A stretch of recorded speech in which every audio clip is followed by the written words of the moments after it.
नमस्कार, नॉलेज मंत्रा 2 चैनल में आपका स्वागत है। मैं हूं विनोद वर्मा। आज हम अभिव्यक्ति और माध्यम पुस्तक से एक महत्वपूर्ण पाठ कैसे करें कहानी का नाट्य रूपांतरण पढ़ने जा रहे हैं। कहानी का नाट्य रूपांतरण यानी कहानी को नाटक के रूप में बदलना। तो लीजिए, पेश है आज का ये पाठ। आइए सबसे पहले हम जानते हैं नाटक और कहानी में क्या भिन्नता है। कहानी का संबंध लेखक और पाठक से जुड़ता है, वहीं नाटक लेखक, निर्देशक, पात्र, दर्शक, श्रोता एवं अन्य लोगों को एक दूसरे से जोड़ता है। कहानी कही जाती है या पढ़ी जाती है, वहीं नाटक मंच पर प्रस्तुत किया जाता है। नाटक को मंच पर अभिनेता अभिनय द्वारा प्रस्तुत करते हैं। मंच सज्जा होती है, संगीत होता है, प्रकाश व्यवस्था होती है। चूंकि दृश्य का स्मृतियों से गहरा संबंध होता है, इसलिए नाटक एवं फिल्म को लोग देर तक याद रखते हैं। यही कारण है कि गोदान, देवदास उसने कहा था, सदगति आदि के नाना नाट्य रूपांतरण हुए हैं। आइए अब जानते हैं कहानी और नाटक में क्या समानता है।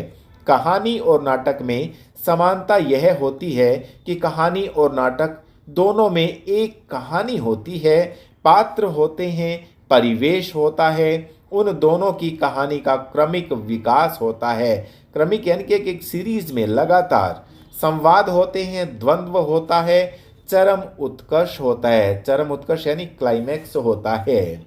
आइए अब जानते हैं कहानी का नाटक में रूपांतरण कैसे होता है। सबसे पहले होता है इसमें प्रक्रिया, दूसरा कथा वस्तु का विभाजन यानी दृश्यों का निर्धारण, तीसरा संवाद लेखन, चौथा चरित्र चित्रण और पांचवा है पात्रों के मनोभावों व मानसिक द्वंद्व की प्रस्तुति को करना। तो इनको हम एक एक करके देखते हैं, जानते हैं कि ये आखिर बिंदु क्या होते हैं। कथा वस्तु का विभाजन यानी दृश्यों का निर्धारण। आइए इस बिंदु पर हम चर्चा करते हैं।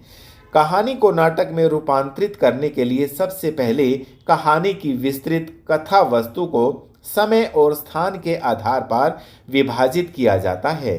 कहानी की कथा वस्तु यानी कथानक को सामने रखकर एक एक घटना को चुन चुनकर निकाला जाता है और उसके आधार पर दृश्य बनता है। तात्पर्य यह है कि यदि एक घटना एक स्थान और एक समय में घट रही है तो वह एक दृश्य होगा, अर्थात स्थान और समय के आधार पर कहानी का विभाजन करके दृश्यों को लिखा जा सकता है। अगला बिंदु है दृश्य निर्धारित करते समय किन किन बातों को ध्यान में रखें। प्रत्येक दृश्य का कथानक के अनुसार औचित्य हो, ऐसा दृश्य नहीं हो जो अनावश्यक हो। ये नाटक की गति को बाधित करेंगे और नाटक उबाऊ हो जाएगा। प्रत्येक दृश्य का कथानुसार तार्किक विकास हो। दृश्य का पूरा विवरण तैयार किया जाना चाहिए। कहीं ऐसा न हो कि दृश्य में कोई आवश्यक जानकारी छूट जाए या उसका क्रमिक विकास बिगड़ जाए। वे दृश्य जिनमें लेखक ने केवल विवरण दिया हो और उनमें कोई संवाद न हो, ऐसे दृश्यों का भी पूरा खाका तैयार कर लेना चाहिए। अगला है संवाद लेखन। दृश्य निर्धारित हो जाने पर अब देखना है कि दृश्य की सभी आवश्यकताओं और क्रमिक विकास को सुनिश्चित करने के लिए पर्याप्त संवाद है या नहीं। यदि पर्याप्त संवाद नहीं है तो उन्हें लिखने का काम किया जाता है।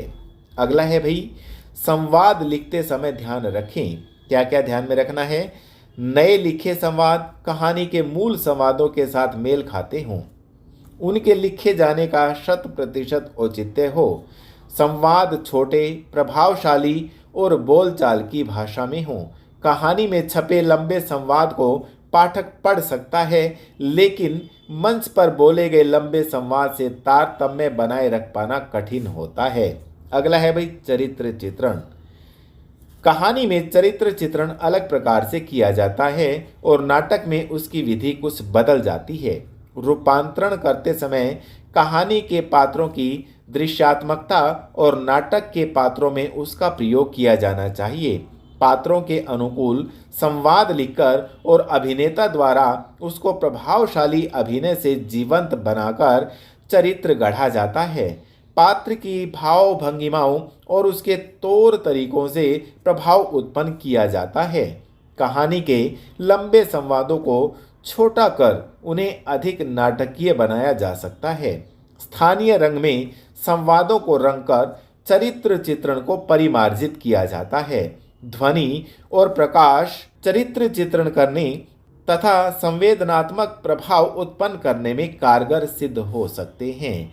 अंतिम है भाई इसमें पात्रों के मनोभावों व मानसिक द्वंद्व की प्रस्तुति। रूपांतरण में एक समस्या पात्रों के मनोभावों को कहानीकार द्वारा विवरण के रूप में व्यक्त प्रसंगों या मानसिक द्वंद्व के दृश्यों की नाटकीय प्रस्तुति में आ सकती है। रूपांतरण में इस तरह के विवरण प्रस्तुत करने के लिए स्वगत कथन का प्रयोग किया जाना चाहिए, जिसमें लेखक मंच के कोने में आकर अपने आप से यह संवाद बोलता है। आजकल वॉइस ओवर अर्थात ऐसी ध्वनि जो दर्शकों को सुनाई देती है पर पात्र नहीं बोलता के माध्यम से ही संभव है। इसके अलावा फ्लैशबैक शैली का उपयोग किया जा सकता है। अभिव्यक्ति और माध्यम पुस्तक से ये थी आज की प्रस्तुति, कैसे हो कहानी का नाट्य रूपांतरण। ऐसे ही उपयोगी वीडियो के लिए चैनल को सब्सक्राइब जरूर कर लीजिएगा। चैनल का नाम है @knowledge mantra 2। आज के लिए केवल इतना ही। मिलते हैं अगले वीडियो में। आप सबका बहुत बहुत धन्यवाद।